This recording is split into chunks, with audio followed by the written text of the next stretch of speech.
Olá, bem-vindo. Nesta aula tentaremos compreender melhor o que significa dizer que os intervalos de confiança devem ser entendidos no contexto de amostras repetidas. Partiremos de dados populacionais das variáveis y, x1, x2 e x3, em que já conhecemos a relação existente entre elas. Os dados populacionais para estas variáveis estão neste arquivo. Já sabemos a priori que a variável y está relacionada com x1, x2 e x3 desta forma. E já sabemos os valores dos parâmetros populacionais B0, B1, B2 e B3.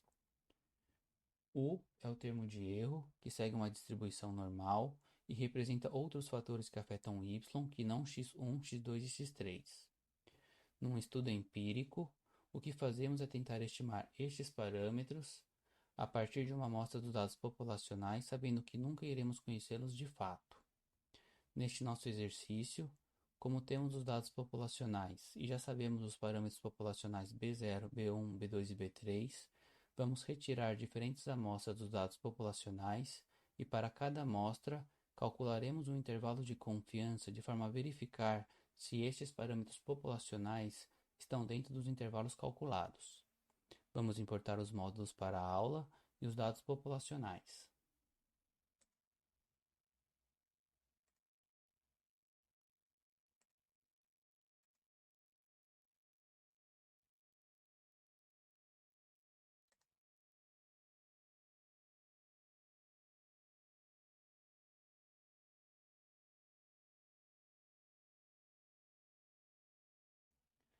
Aqui, antes de entrar no exercício de interesse da aula, vamos ver apenas alguns comandos que serão úteis.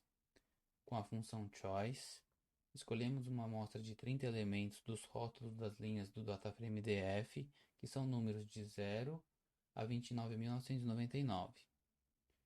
Replace igual a false indica que não podemos ter linhas repetidas na mesma amostra. Nesta outra célula, nas duas primeiras linhas, realizamos os cálculos para a regressão pelo método de mínimos quadrados ordinários, e com o método confint, passando um alfa de 1%, calculamos o intervalo de confiança de 99% para os parâmetros populacionais. Note que na função OLS, passamos para subset amostra 1, o que faz com que a regressão seja feita considerando de DF apenas as linhas de nossa amostra obtida acima.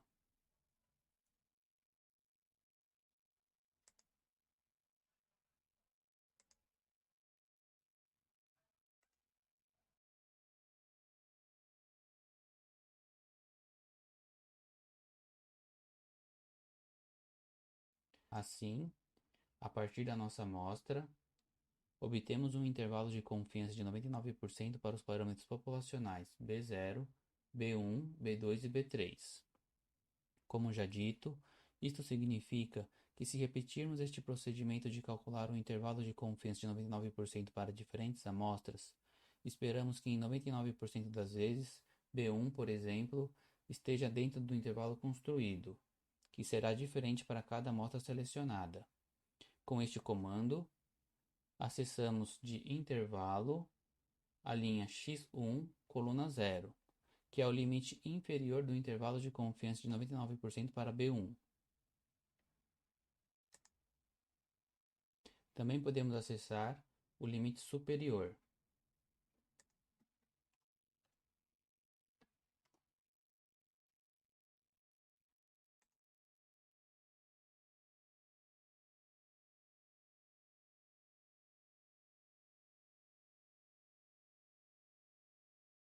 Relembrados os comandos acima, vamos para o exercício em que retiraremos diferentes amostras dos dados populacionais que estão no nosso DataFrame DF e para cada amostra calcularemos um intervalo de confiança de 99% e verificaremos se estes parâmetros populacionais estão dentro dos intervalos calculados. Aqui criamos as variáveis com os valores dos parâmetros populacionais. A variável n estabelece o tamanho de cada amostra que será selecionada.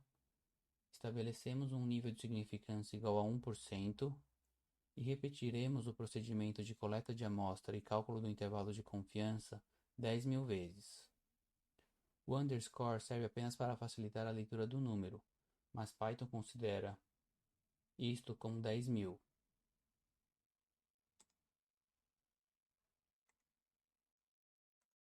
Estas variáveis servirão para realizarmos a contagem do número de vezes em que o verdadeiro parâmetro populacional estiver ou não dentro de cada intervalo de confiança que calcularemos.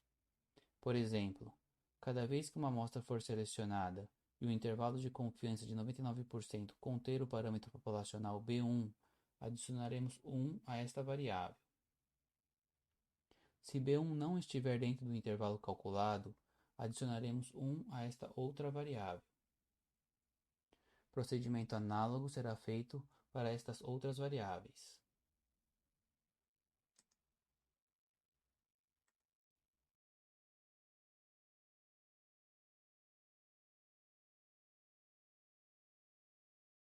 Nesta célula, temos o loop que realizará o procedimento 10.000 vezes, pois atribuímos à variável repetições o número 10.000. A cada vez que o loop for executado, escolheremos uma amostra aleatória de 30 elementos, pois atribuímos para n o número 30. Serão feitos cálculos da regressão por mínimos quadrados ordinários, com a amostra obtida acima. Obteremos o intervalo de confiança de 99%, pois atribuímos 1% para a variável nível significância.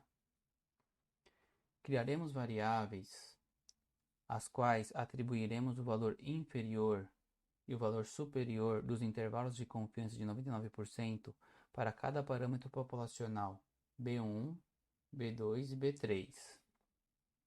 Após isso, se o valor do verdadeiro parâmetro populacional B1 estiver dentro do intervalo entre o limite inferior e o superior do intervalo de confiança de 99%, somaremos 1 à variável B1in, que inicia valendo 0. Se B1 não estiver no intervalo de confiança de 99% calculado, somamos 1 à variável B1out, que também inicia valendo 0. Com isso, ao final das 10.000 repetições do loop, o valor da variável B1in será o número de vezes em que o parâmetro B1 esteve dentro do intervalo de confiança calculado para cada amostra. Já o valor da variável B1out será o número de vezes em que B1 esteve fora do intervalo de confiança. O mesmo é feito para B2 e B3. Então vamos executar a célula para que o procedimento descrito seja executado 10.000 vezes. Pausaremos o vídeo e voltaremos quando a execução estiver finalizada.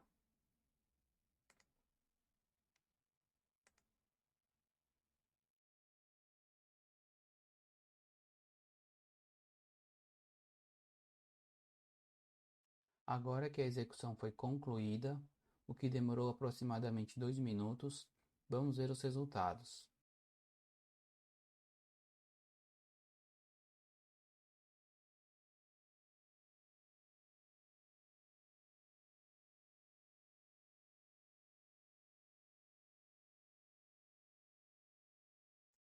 Aqui, utilizamos algumas f-strings para apresentar os resultados.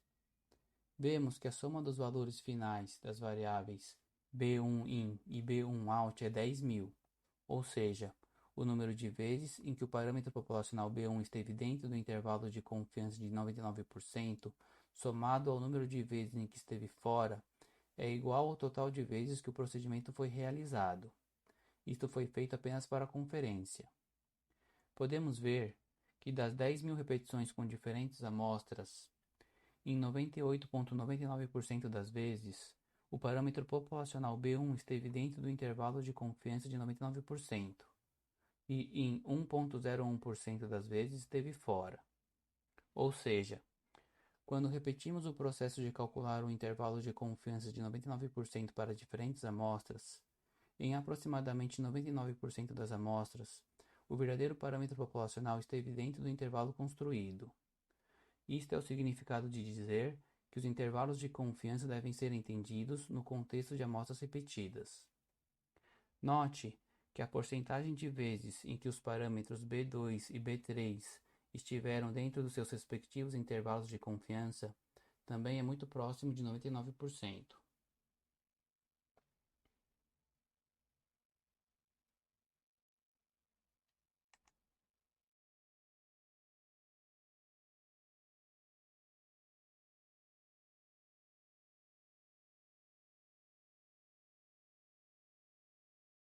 Para finalizar, vamos propor a seguinte situação.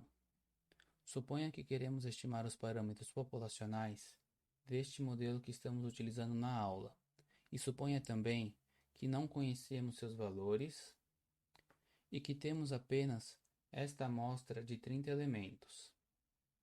Esta função seed é utilizada para que o exemplo possa ser reproduzido por qualquer pessoa. Basta colocar esta função seed na mesma célula em que estamos obtendo a amostra e passar este mesmo número como argumento. Assim, você poderá obter a mesma amostra de 30 elementos que estamos utilizando aqui e, portanto, poderá obter os mesmos resultados. Com esta amostra de dados, calculamos o intervalo de confiança de 99%.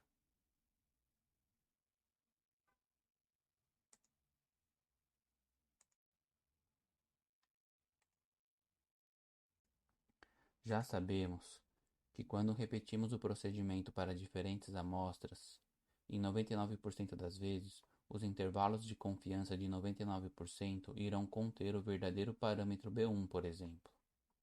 Se nos perguntarmos se de fato o verdadeiro parâmetro B1 está neste intervalo,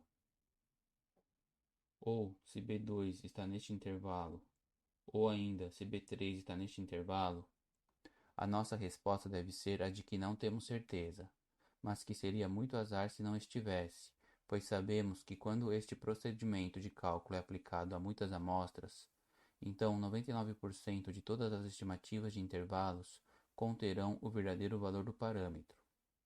Com esta resposta, estaríamos bastante confiantes de que o verdadeiro parâmetro populacional B1 é um número entre menos 1,68 e menos 0,75. B2 é um valor entre 3,69 e 4,56.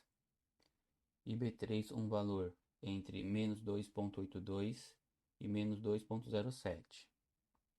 Note que, de fato, B1 está neste intervalo e B2 está neste intervalo, mas B3 vale menos 3 e não está neste intervalo.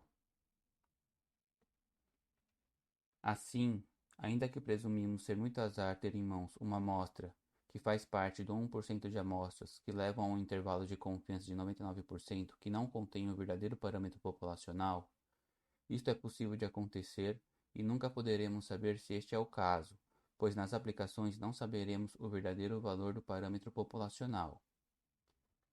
Com isso, finalizamos a aula. Fizemos um exercício para a compreensão do significado de dizer que os intervalos de confiança devem ser entendidos no contexto de amostras repetidas. Então era isso, até a próxima.